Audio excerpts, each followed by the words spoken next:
Movie के start में हम ऑलमोस्ट 10 साल की छोटी सी प्यारी सी बच्ची को देखते हैं। इस बच्ची का नाम सोफी था, जो कि एक असाइलम में रहती थी क्योंकि उसके पेरेंट्स की डेथ हो गई थी। सोफी को नींद ना आने की बीमारी थी, इसीलिए वो पूरी रात जागकर गुजारती थी और असाइलम में फिरती रहती थी क्योंकि उसे पूरी रात ही नींद नहीं आती थी। और हर बच्चे की तरह उसका भी एक डर था कि एक बाबा जी हैं जो रात के अंधेरे में आते हैं और बच्चों को उठाकर ले जाते हैं और फिर वो इन बच्चों को मारकर खा लेते हैं। एक रात जब सब सो रहे होते हैं तब विंडो के पास से उसे बिल्ली की आवाज सुनाई देती है। अब क्योंकि उसे नींद नहीं आ रही थी, इसीलिए उसे देखने के लिए बाहर जाती है। वो जब बालकनी में होती है तो देखती है कि कुछ बिल्लियों ने डस्टबिन को गिरा दिया है। फिर सडन वो देखती है कि बिल्डिंग के पीछे से एक जायंट कार डस्टबिन को उठाकर उसकी जगह पर रख देता है। इसके बाद बिल्डिंग के पीछे से एक काफी बड़ा जायंट बाहर आता है। सोफी उस जायंट को देख चुकी थी और वो भी सोफी को देख चुका था। उसे देखकर वो डर जाती है और जल्दी से अपने बिस्तर पर चली जाती है, लेकिन वो जायंट विंडो से हाथ अंदर डालकर सोफी को उठा लेता है और उसे अपने साथ ले जाता है। हम देखते हैं कि ये जायंट इंसानों के सामने नहीं आता था और जब उसके रास्ते में कोई इंसान आता था तो वो किसी न किसी तरह खुद को छुपा लेता था और फिर सबकी नजरों से बचते हुए वहाँ से निकल जाता है। फिर वो सोफी को भी अपने साथ लेकर एक दूसरी दुनिया में आ जाता है और ये दुनिया थी जायंट्स की दुनिया, यानी यहाँ पर सिर्फ जायंट्स रहते थे। सोफी देखती है कि ये तो एक काफी बड़ा घर है और वहाँ की हर एक चीज जायंट्स की तरह ही बड़ी थी। सोफी वहाँ से भागने की कोशिश करती है, जिस पर वो जायंट कहता है कि यहाँ से भागने का कोई भी रास्ता नहीं है, इसीलिए तुम यहाँ से कहीं भी नहीं जा सकती। ये सुनकर वो डर जाती है। वो नोटिस करती है कि ये एक बूढ़ा जायंट है। वो जायंट सोफी को एक पैन पर रख देता है और बोलता है कि मुझे बहुत भूख लग रही है, मुझे इतनी भूख लग रही है कि मुझसे वो कंट्रोल ही नहीं हो रही है। सोफी समझ रही थी कि ये जायंट मुझे ही खाने वाला है। वो वहाँ पर और भी जायंट्स के हंसने की आवाजों को नोटिस करती है, इसीलिए वो उस बूढ़े जायंट से पूछती है कि क्या यहाँ पर और भी जायंट्स हैं, जिस पर वो बूढ़ा जायंट कहता है कि जी हाँ, यहाँ पर और भी जायंट्स हैं और वो सारे जायंट्स कैनिबल हैं, यानी वो इंसानों को कच्चा ही खा लेते हैं क्योंकि उन्हें किसी भी इंसान पर तरस नहीं आता और जो भी उनके हाथ लग जाता है वो उस इंसान को निगल जाते हैं। ये सुनकर सोफी और ज्यादा डर जाती है, इसीलिए वो बूढ़े जायंट से पूछती है तो क्या आप भी मुझे खा लेंगे, जिस पर वो बूढ़ा जायंट कहता है कि नहीं, मैं इंसानों को नहीं खाता क्योंकि मैं एक वेजिटेरियन जायंट हूँ, ना कि कैनिबल। और ये बूढ़ा जायंट सिर्फ एक वेजिटेबल ही खाता है जो टेस्ट में बिल्कुल भी अच्छी नहीं थी, लेकिन इसके बावजूद भी वो इंसानों को खाना नहीं चाहता और इससे ये बात जाहिर होती है कि वो एक अच्छा और रहमदिल जायंट है। वो उस बूढ़े जायंट से पूछती है कि अगर आप इंसानों को नहीं खाते तो फिर आप मुझे यहाँ पर क्यों लेकर आए हैं, जिस पर वो बूढ़ा जायंट कहता है क्योंकि तुमने मुझे देख जो लिया था और तुम मेरे बारे में वहाँ पर किसी को बता देती जिससे मेरी जान खतरे में पड़ सकती थी, जिससे इंसानों को हमारा पता चल जाता और वो यहाँ पर आ जाते और बाकी जायंट्स को भी मार डालते और यही वजह है कि मुझे तुम्हें यहाँ पर लाना पड़ा और अब तुम अपनी सारी जिंदगी यहाँ पर मेरे साथ ही गुजारोगी। जिस पर सोफी कहती है कि नहीं, मैं तो यहाँ से भाग जाऊंगी, जिस पर वो बूढ़ा जायंट कहता है कि नहीं, तुम यहाँ से निकलने की गलती भी मत करना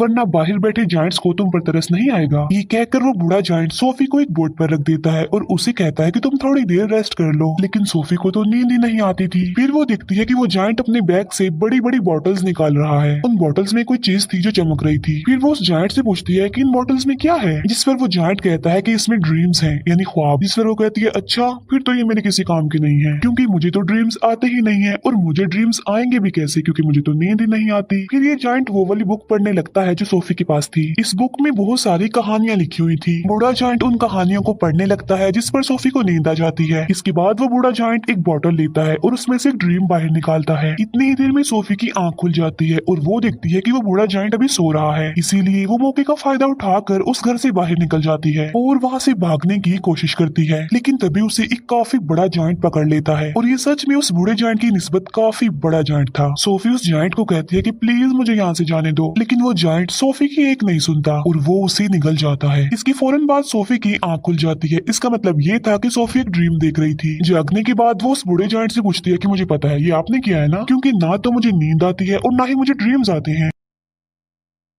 लेकिन आपने ये जो मुझे ड्रीम दिखाया है ये तो बहुत डरावना था। जिस पर वो जायंट कहता है कि मुझे ऐसा करना पड़ा और मैंने ऐसा इसीलिए किया है ताकि मैं तुम्हें ये बता सकूं कि बाहर तुम्हारे लिए कितना खतरा है, इसी वजह से तुम्हारे लिए बेटर होगा कि तुम यहीं पर ही रहो। बूढ़ा जायंट सोफी को समझाता है कि यहाँ पर जो जायंट्स हैं ना वो मुझसे साइज में काफी बड़े हैं और मैं तो उन जायंट्स के सामने कुछ भी नहीं हूँ क्योंकि मैं छोटा सा जायंट हूँ और बूढ़ा भी हूँ। अभी वो लोग बातें कर ही रहे थे कि तभी वहाँ पर एक काफी बड़ा जायंट अंदर आ जाता है और वाकई ही ये उस बूढ़े जायंट की निस्बत काफी काफी बड़ा था। वो जायंट आते ही बूढ़े जायंट से पूछता है कि बताओ तुम किससे बात कर रहे थे बोने। अब यहाँ पर सारे जायंट्स बूढ़े जायंट को बोना कहते थे क्योंकि वो साइज में सबसे ही छोटा था। बूढ़ा जायंट जवाब देता है कि नहीं तो मैं तो किसी से बात नहीं कर रहा था। इसी दौरान सोफी भी कहीं पर छुप जाती है। इस बड़े जायंट के हाथ पर चोट लगी थी, इसीलिए वो पट्टी करवाने के लिए बूढ़े जायंट के पास आया था। अब क्योंकि वो जायंट कैनिबल था, इसी वजह से उसे उस घर में से इंसान की खुशबू आती है, इसीलिए वो वहाँ पर पड़ी हर एक चीज को देखने लगता है। तभी सोफी उस सब्जी के अंदर चली जाती है जो वो बूढ़ा जायंट खाता था, और जब वो जायंट उस सब्जी को स्मेल करता है तो उसे उसमें से इंसान की खुशबू आती है। आज से पहले इस जायंट ने कभी भी ये सब्जी नहीं खाई थी, लेकिन आज उसे इस वेजिटेबल में से अच्छी खुशबू आ रही थी, इंसान की खुशबू आ रही थी, क्योंकि उसमें सोफी जो थी, इसीलिए वो जायंट उसे खाने लगता है। ये देखकर वो बूढ़ा जायंट कहता है कि रुको, तुम ये नहीं खा सकते, क्या तुम भूल गए हो कि तुम वेजिटेबल्स नहीं खाते। जिस पर वो जायंट कहता है कि हाँ, मैं ये बात कैसे भूल गया कि मैं तो सब्जियां खाता ही नहीं हूँ। इसीलिए वो सब्जी को फेंक देता है और सोफी की जान बच जाती है। इसके बाद वो जायंट वहाँ से चला जाता है। फिर उस बूढ़े जायंट को कहीं पर जाना था और सोफी उससे पूछती है कि आप कहाँ पर जा रहे हैं, जिस पर वो बूढ़ा जायंट कहता है कि मैं किसी जरूरी काम से जा रहा हूँ। वो पूछती है कि कौन सा जरूरी काम, लेकिन वो उसे कुछ भी नहीं बताता। फिर वो सोफी के काफी फोर्स करने पर उसे बता ही देता है कि मैं ड्रीम्स को पकड़ने जा रहा हूँ। फिर सोफी उसे काफी कहती है कि मुझे भी अपने साथ लेकर जाइए, लेकिन वो उसे अपने साथ नहीं ले जाना चाहता था, क्योंकि बाहर जो जायंट सो रहे थे, अगर वो जा गए, उन्होंने सोफी को देख लिया तो बहुत बुरा होगा। इसी वजह से वो किसी भी किस्म का रिस्क नहीं लेना चाहता था, लेकिन सोफी उसे काफी इंसिस्ट करती है, इसीलिए वो उसे अपने साथ ले जाने के लिए एग्री हो जाता है। जब वो बाहर आते हैं तो देखते हैं कि वो सारे जायंट्स गहरी नींद सो रहे हैं, इसीलिए ये दोनों उनके बीच से ही गुजरना चाहते थे, लेकिन इतनी ही देर में उन सारे जायंट्स की आंख खुल जाती है और वो बूढ़े जायंट को परेशान करने लग जाते हैं कि बोने तुम कहाँ पर जा रहे हो, जिस पर वो कहता है कि मैं तो अपने काम पर जा रहा हूँ। जिस पर वो जायंट्स कहते हैं कि हम नहीं चाहते कि तुम यहाँ से निकल कर बाहर जाओ, इंसानों की दुनिया में जाओ, क्योंकि अगर इंसानों को हमारे बारे में पता चल गया तो हमारी जान खतरे में पड़ जाएगी। वो सारे जायंट्स बूढ़े जायंट को बहुत ज्यादा तंग करते हैं और तभी मौके का फायदा उठाकर सोफी एक गाड़ी में छुप जाती है। लेकिन तभी बूढ़ा जायंट आसमान की तरफ इशारा करके कहता है कि वो देखो। सब देखते हैं कि आसमान पर बादल बने हैं और बारिश होने वाली है। असल में उन सारे जायंट्स को पानी से डर लगता था क्योंकि उन्हें वाटर फोबिया था, और तभी वहाँ पर बारिश होने लगती है और वो सारे जायंट्स जाकर छुप जाते हैं। तब मौके का फायदा उठाकर वो दोनों यानी बूढ़ा जायंट और सोफी वहाँ से चले जाते हैं। वो लोग माउंटेन्स पर चढ़ने लगते हैं। चलते चलते वो बादलों से भी काफी आगे निकल जाते हैं। सोफी कहती है कि यहाँ से तो देखने में ये स्टार्स बहुत ही प्यारे लग रहे हैं। बूढ़ा जायंट कहता है कि मैं तो इनका म्यूजिक भी सुन सकता हूँ। वो बताता है कि मैं इवन दुनिया की हर चीज की आवाज सुन सकता हूँ। मैं चींटियों की आवाज सुन सकता हूँ, कीड़े मकोड़ों की आवाज सुन सकता हूँ, इवन मैं ट्रीज की कहानियां भी सुन सकता हूँ। मेरे कान इतने तेज हैं कि दुनिया की हर आवाज को ही सुन सकते हैं। ये सुनकर सोफी कहती है कि मुझे तो यकीन नहीं आ रहा आपकी बातों पर। बूढ़ा जायंट कहता है कि यही सच है बेटा, तुम्हें मानना होगा। इसके बाद वो लोग एक लेक के पास पहुंच जाते हैं, जिसके पास एक काफी बड़ा और खूबसूरत ट्री था। बूढ़ा जायंट पानी में कूद जाता है और उनके साथ सोफी भी कूद जाती है। दोनों फिर लेक के दूसरे किनारे पर पहुंच जाते हैं और ये होती है ड्रीम्स की दुनिया, क्योंकि ड्रीम्स उस ट्री से यहाँ पर कतरों की तरह गिरते हैं और बूढ़ा जायंट इन्हें पकड़ने के लिए ही यहाँ पर आता है। फिर वो दोनों मिलकर बहुत सारे ड्रीम्स पकड़ लेते हैं। इन ख्वाबों में अच्छे और बुरे दोनों ड्रीम्स ही थे। इन ड्रीम्स को पकड़कर फिर ये लोग वापस जाने लगते हैं। ये दोनों अब एक दूसरे के काफी अच्छे फ्रेंड बन गए थे और एक दूसरे के साथ काफी खुश थे।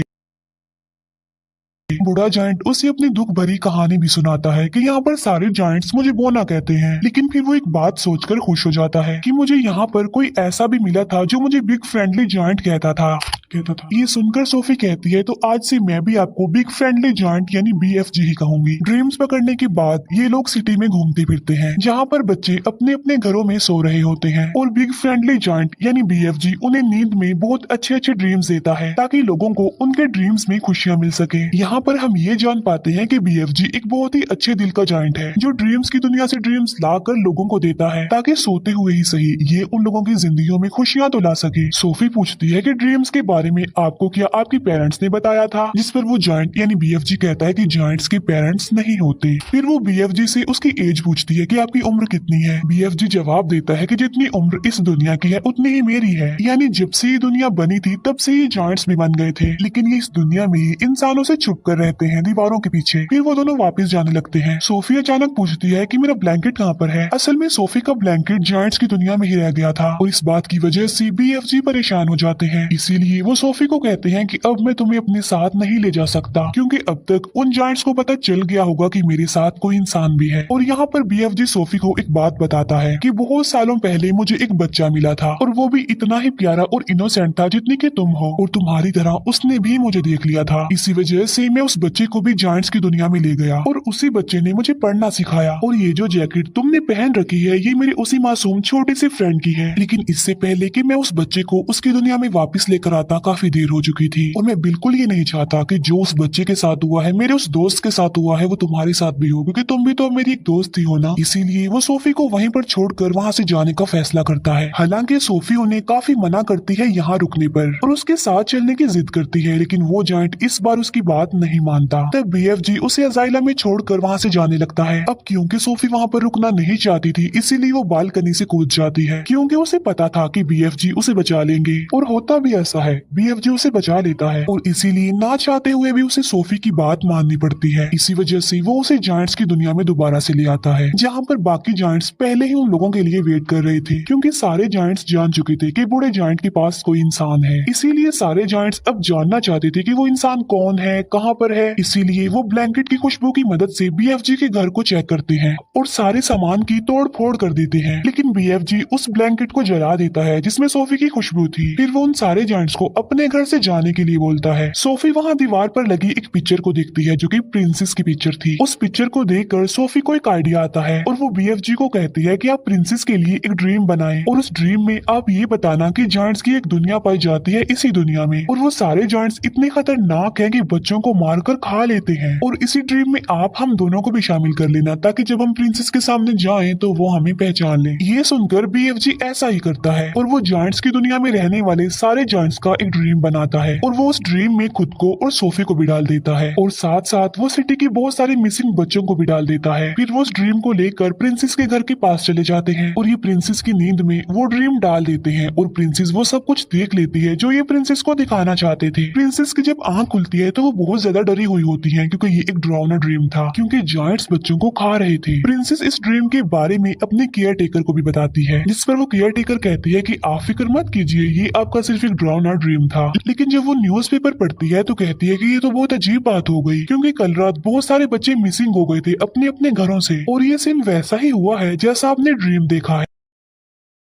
तभी प्रिंसेस कहती है कि पर्दे हटाओ, और पर्दे हटाते ही विंडो पर सोफी खड़ी हुई थी। असल में ये चीज भी उन्होंने ड्रीम में डाल दी थी, और उसमें बीएफजी को भी डाल दिया था। तब सोफी उन्हें बीएफजी के बारे में बताती है, और साथ साथ वो प्रिंसेस से प्रॉमिस भी लेती है कि आप मुझसे वादा करेंगी आप बीएफजी को कोई नुकसान नहीं पहुंचाएंगी। तब बीएफजी प्रिंसेस के सामने आता है और तमीज से उनके सामने झुक जाता है। तब प्रिंसेस भी अपने प्रॉमिस को पूरा करती है। अच्छा, यहाँ पर जायंट्स की ना एक फनी बात भी थी कि वो किसी भी वर्ड को ठीक से नहीं बोलते थे, इसीलिए वो महारानी को मर्जानी कहता था, बीएफजी इंसान को इंसान कहता था, और ऐसे ही उल्टे सीधे लफ्ज बोलते थे। इसके बाद प्रिंसेस उनका अच्छे से वेलकम करती है और उन्हें एक काफी अच्छी दावत देती है। फिर ये लोग सारी बात प्रिंसेस को बता देते हैं कि जायंट्स की दुनिया में 9 बड़े बड़े जायंट्स ऐसे हैं जो इंसानों और बच्चों को पकड़कर खा लेते हैं। इसीलिए प्रिंसेस उनकी हेल्प करने के लिए तैयार हो जाती है और अपनी एक पूरी आर्मी तैयार कर लेती है, जो कि बीएफजी की मदद से अपने हेलीकॉप्टर्स में बैठकर जायंट्स की दुनिया के लिए निकल जाते हैं। अब इन्होंने यहाँ पर एक प्रॉपर प्लान बनाया हुआ था, इसीलिए वो प्लान के मुताबिक एक जगह पर रुक जाते हैं, क्योंकि ये पूरी तैयारी के साथ उन पर अटैक करने के लिए आए थे। प्लान ये था कि बीएफजी एक ड्रीम बनाएंगे, और उस ड्रीम में बीएफजी इन जायंट्स के लिए शर्मिंदगी और पछतावा डालेंगे उनके बुरे कामों के लिए जो उन्होंने किए थे। और बीएफजी ऐसा ड्रीम बना भी लेता है, लेकिन जैसे ही बीएफजी ड्रीम्स को उन जायंट्स में डालने के लिए जाता है, तब उन्हें याद आता है कि ड्रीम डालने वाली चीज तो मैं प्रिंसेस के महल में ही छोड़ आया हूँ, और उस चीज के बगैर ऐसा करना रिस्की था, क्योंकि उन जायंट्स के पास जाना था। लेकिन सोफी हिम्मत करके उस ड्रीम वाले जार को उस जगह पर लेकर चली जाती है जहाँ पर वो जायंट्स सो रहे थे। लेकिन इससे पहले कि सोफी उस जार को तोड़ पाती, उन जायंट्स का लीडर उठ जाता है, और वो जैसे ही सोफी को पकड़ने वाला होता है, सोफी उस जार को तोड़ देती है, और ये ड्रीम उन जायंट्स की नींद में चला जाता है जो भी सो रहे थे। और जब वो जायंट्स जागते हैं तो उन्हें अपने बुरे काम पर शर्मिंदगी होती है, लेकिन जो जायंट्स का लीडर था वो तो जाग रहा था, इसीलिए उसे कोई भी पछतावा और शर्मिंदगी नहीं होती, और इसीलिए वो सोफी पर अटैक कर देता है। लेकिन तभी बीएफजी उस जायंट के सामने आ जाते हैं। अब क्योंकि BFG बहुत छोटे थे इसीलिए वो जायंट उन्हें अपने हाथ में उठा लेता है, लेकिन जैसे ही वो BFG को मारने लगता है प्रिंसेस की पूरी आर्मी हेलीकॉप्टर्स के साथ वहाँ पर आ जाती है और वो लोग सारे जायंट्स को पकड़कर अपने साथ ले जाते हैं और उन्हें समंदर के बीच में एक आइलैंड पर छोड़ दिया जाता है। अब क्योंकि इनके चारों तरफ पानी था और ये तो पानी से डरते थे इसीलिए वो वहाँ से भाग नहीं सकते थे और इसीलिए अभी हमेशा के लिए यहाँ पर फंस गए हैं। प्रिंसेस उन जायंट्स के लिए वहाँ पर सब्जी के बीज भी फेंक देती है ताकि ये जायंट्स उन बीजों की मदद से वहाँ पर सब्जी उगाएं और सारी जिंदगी ये वो सब्जी ही खाएं। अब क्योंकि उन जायंट्स को ये सब्जी पसंद नहीं थी लेकिन अब ना चाहते हुए भी उन्हें ये सब्जी खानी पड़नी थी और पूरी जिंदगी इसी आइलैंड पर रहकर ये सब्जी ही खानी है। इसके बाद हम सोफी को देखते हैं जो बस आइलैंड में नहीं रहती बल्कि प्रिंसेस के महल में रहती है और यहाँ पर सोफी बहुत खुश होती है और वो जब चाहे BFG से बात भी कर सकती है क्योंकि BFG ने बताया था कि वो इस दुनिया की सारी आवाजें सुन सकते हैं। दूसरी तरफ BFG जो कि अब जायंट्स की दुनिया में बिल्कुल अकेले रह गए हैं जिन्होंने जायंट्स की दुनिया में उस सब्जी के अलावा और भी बहुत सारी वेजिटेबल्स उगा ली हैं और वो भी अपनी लाइफ में बहुत खुश है। सोफी हर सुबह जाकर विंडो पर आती है और BFG को गुड मॉर्निंग कहती है जिसे BFG सुन लेते हैं और उसका जवाब देते हैं और ये प्यारी सी मूवी यहीं पर एंड हो जाती है। Thank you for watching.